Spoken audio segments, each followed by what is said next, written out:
So I often see people ask, how do you tell the difference between an M37 and an M37 Canadian? Well, obviously the colorful markings, but there are other differences. One is this little goofy rubber bumper on the hood. They put that on so it's supposed to contact the top of or the edge of the roof of the cab when you put the hood all the way up. It's kind of a pain in the neck because they almost always leak, so you end up with water pooling up on top of the engine. I think it was really a silly idea. The other difference you'll notice right away is that we have a passenger side rear view mirror standard. The US trucks never got that.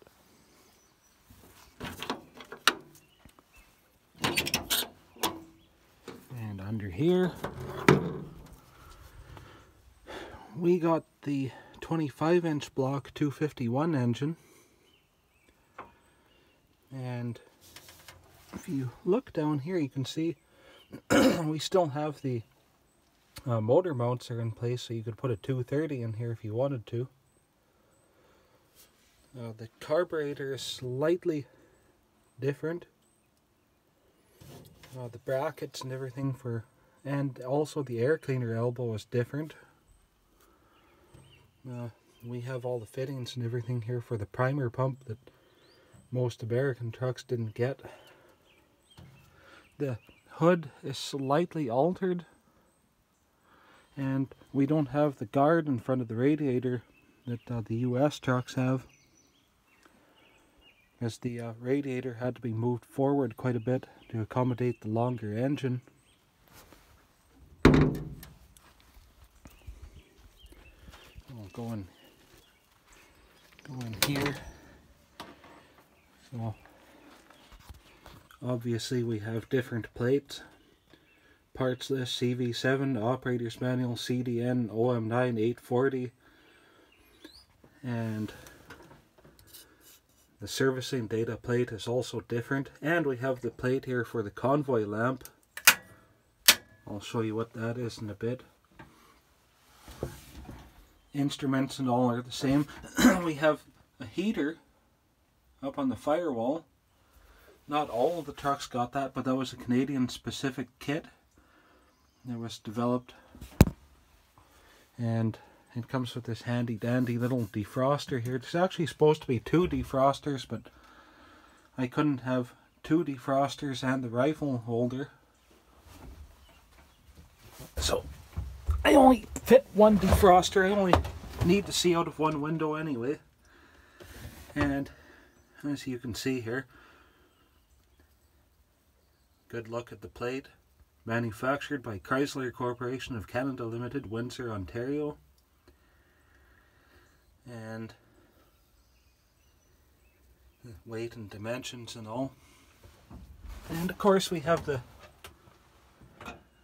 hardtop cab, which is on some American trucks, but it's on all Canadian trucks. I put a internal rear view mirror in. That's my own addition. It's held on with a Jeep mount. That's a Jeep interior mirror, I think, from an M151. And we have a heater switch, which actually isn't the part of the Canadian kit. I just like the American switch better. The Canadian switch is actually a hokey looking plastic thing that says heat that kind of hangs off under here somewhere. And I think you can feel, yeah, the holes for it are over here. And of course we have the primer pump.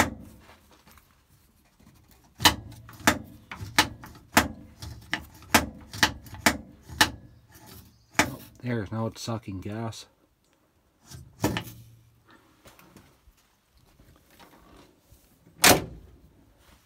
And also we have a different transmission. And they give you a sticker to put on the windshield instead of an actual plate. The US trucks have a plate up here that will have lubrication information and whatever, we have a sticker, and there's also supposed to be another sticker that gives you what the lubrication information that goes over here, but unfortunately no one has ever reproduced them. The signal lights are added later. That there was a Canadian specific turn signal kit that was a piece of junk. It was basically hacked into the existing wiring and not very professional. So we also have long shifters. So our transmission is a T98, the same as what it used to be in Ford pickups back in the 60s. And it's internally identical, but the case is specific to this truck. It only fits this truck. It's got the bosses on the side to attach the shift levers for the transfer case and the parking brake. So it was licensed, made by Canadian Acme, but it's essentially a Borg Warner T98. It's synchronized in 2nd, 3rd, and 4th. The US trucks have a transmission that's only synchronized in, I believe, 3rd and 4th. And let's check out these pedals. This is the nice shine that the pedals get on a daily driver. Look at that gas pedal. It gets quite a unique look to it. This is the wire hanging down here from the convoy light switch. I don't have that. I'll show you what that was. So I'll just go around back here. If you look down here, you'll see that the rear end is painted white. So you can see a bracket right over here. The bracket is there, but the light is gone.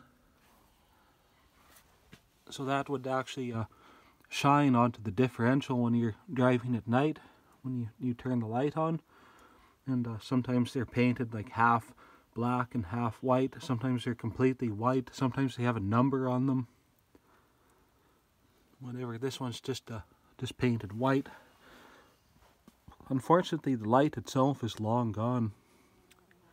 And we have the Pioneer tools here. That's usually missing on Canadian trucks.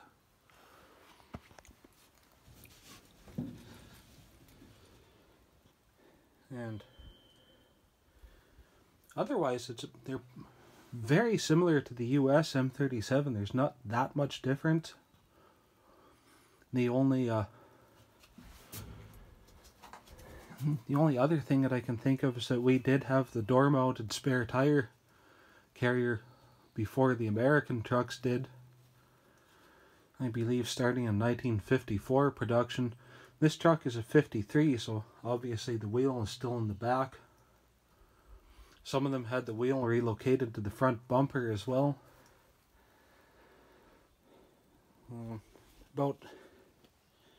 I believe about 49% of the truck is manufactured in Canada and 51% is manufactured in the US.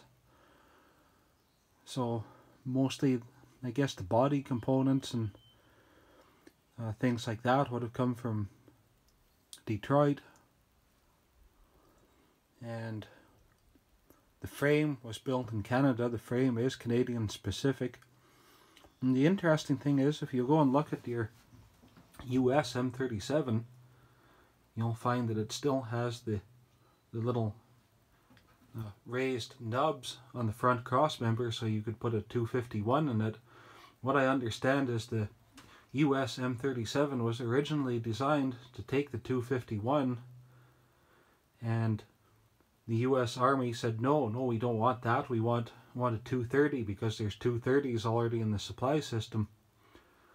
So the US truck got kind of saddled with a crappy engine. The 230 is essentially a car engine shoehorned into a truck. And the 251 is more of an industrial or truck engine. So we kind of have the best engine and transmission combination of the M37s. And also, the T98 was a much more modern transmission at the time as well. It was practically state of the art. I'm actually surprised that Canada adopted it that quickly in 1951. And our trucks had very low production numbers. They were only, I believe, 3,000 and something cargo trucks manufactured from 51 to 55.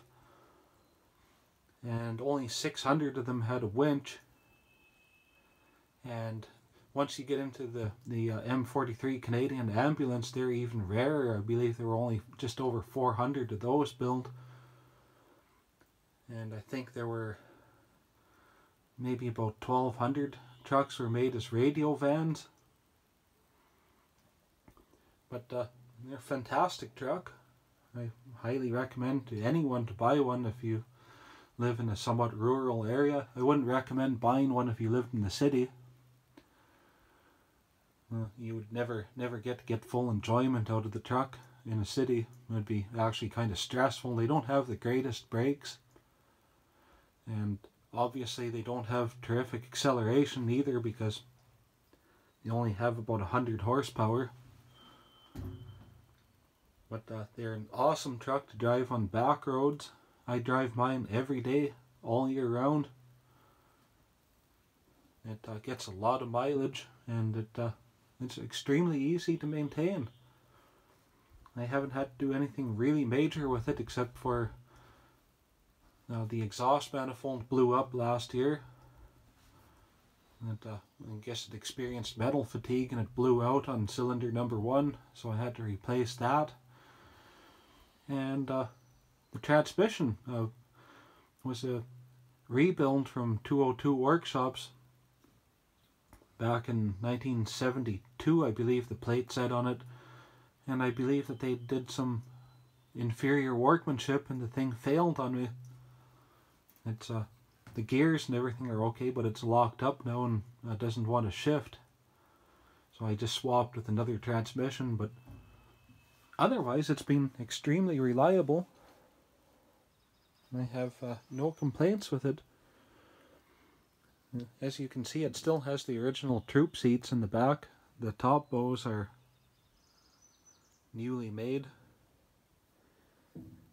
I got the tarp off of Facebook Marketplace. The tailgate, it didn't come with a tailgate, and the tailgate was very hard to source. I finally found one actually in BC for a reasonable price. But if you're ever looking to buy one of these, make sure it comes with a tailgate, or you'll probably be looking for a long time.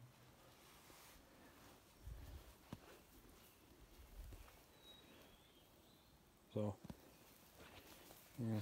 The only thing really that's not original on this truck are the tires. It has Michelin radials on it. I put a new exhaust system on. The replacement exhaust system only lasted for 4 years and it basically disintegrated. So that was one major replacement, which I just finished this year actually. And all in all, she's been a pretty good truck.